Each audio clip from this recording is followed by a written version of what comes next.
In part 2 of my video on Olive Thomas, we're going to find out what happened in that hotel room in Paris that night. Did Olive Thomas take poison on purpose, or was it a tragic accident? I'm going to read this part in my book because I thought it was particularly well descriptive. Screenwriter Frances Marion wrote of Jack and Olive, two innocent-looking children, innocent-looking. They were the gayest, wildest beasts ever to stir the stardust on Broadway. Both were talented, but they were much more interested in playing the roulette wheel of life than concentrating on their careers. Despite the presence of the fuming disdain for her from her in-laws, Olive thrived in Hollywood. She performed in one successful film after another and became known as America's sweetheart, which I'm sure chapped Mary Pickford's gears because that's what her title was, okay? So, Olive's on her way. Olive is a well-known star. Olive is known as one of the most beautiful stars. She's married to one of the most famous acting family. She's married into one of the most famous acting families, the Pickford family.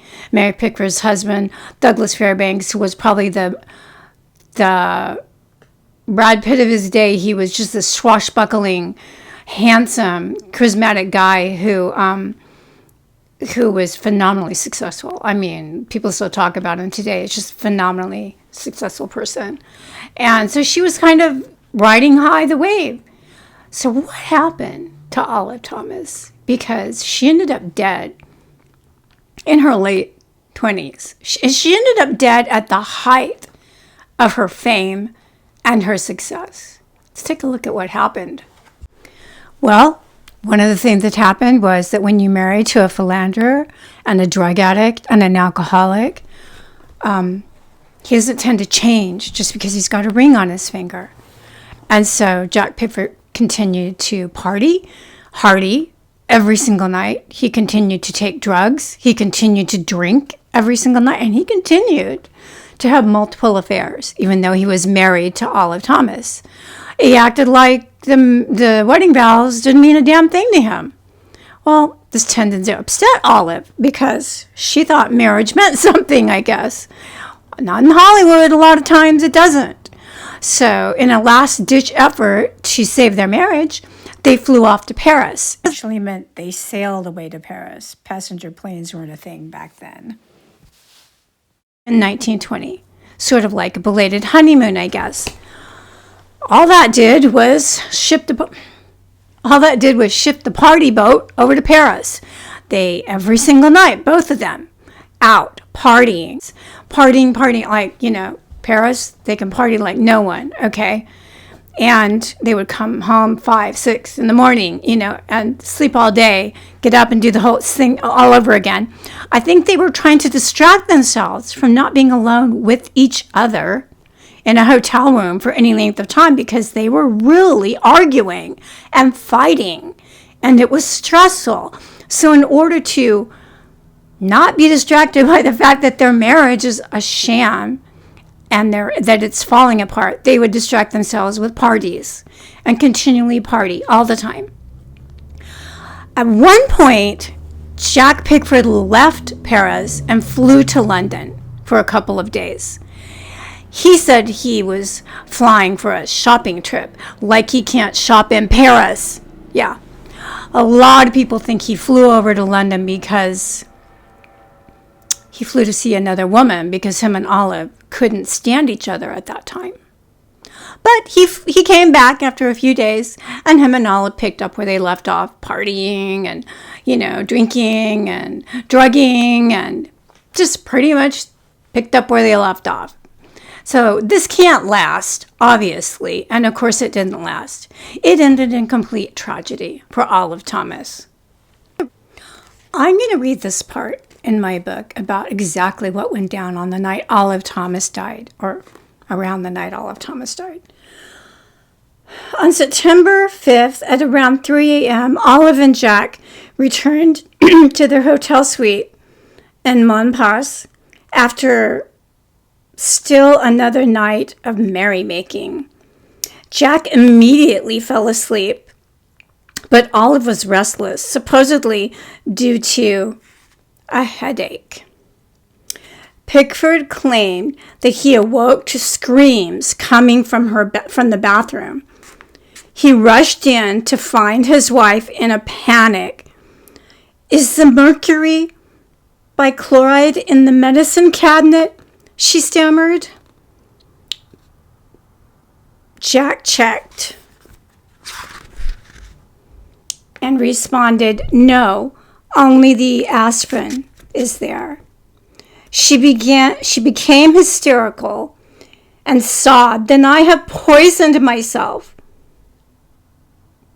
This is Jack's story. She poisoned herself by accident. She meant to take aspirin, and she took his topical syphilis medication. Okay. The press went wild with suicide rumors and lurid tales of debauchery, even as Olive lay dying, a grieving husband at her side. Many reports suggest Olive took the poison on purpose, thinking her life with Jack, whom she desperately loved, was unsustainable due to his inability to remain faithful and clean and sober and responsible. So, I don't know. Anyway, she died a few days after that. Jack was devastated. Everyone was devastated. Everyone wanted to know what the hell happened. It was a massive dose. I'm thinking you don't take that much poison on accident, but what do I know? I wasn't there. It was a massive, massive dose, and I don't buy Jack's story at all. So, the beautiful Olive Thomas was dead. Ziegfeld was also devastated, so devastated that he built a tomb for her and had her interned in it, even though it says Pickford on the outside. She's the only one in there, so that she could be closer to him, so that he could go and visit her. He also had an oil painting commissioned while she was still his mistress. It's a gorgeous oil painting of her, and he had it hanging up in his office. Gotta wonder what his wife Billie Burke thought of that, right? Anyway, that's the sad story of Olive Thomas. She was brought back to the United States, had a massive funeral in New York. Of course, Jack Pickford claimed to never have gotten over Olive. I think he married 2 more times. And supposedly on his deathbed, when he was dying of syphilis, he called out her name.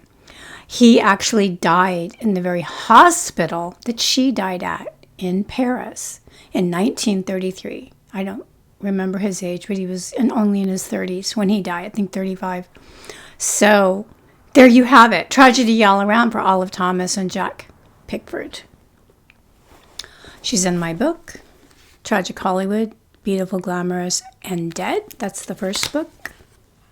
This is the oil painting of her that Ziegfeld had commissioned.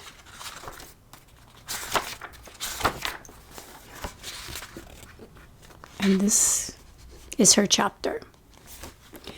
If you enjoyed the video, please like, subscribe, and leave a nice comment down below. That would be great. Did you know Olive Thomas? Did you know of her? Have you seen any of her films? Probably not. Most of them are lost. But have you ever heard of her or seen a picture of her? I'm interested to know. Did you find the video interesting? Let me know. Who else would you like to see on here? Thanks. And I will see you guys in a little bit because I'm going to do another another tragic Hollywood video on another tragic person who died this week as well. Please like, subscribe, and don't forget to check out my books. Tragic Hollywood, Beautiful, Glamorous, and Dead. Tragic Hollywood, Beautiful, Glamorous, and Still Dead. And my novel. Because you guys, that novel is amazing. I don't like to toot my own horn. Yes, I do. This is pretty cool. All right. See you guys later.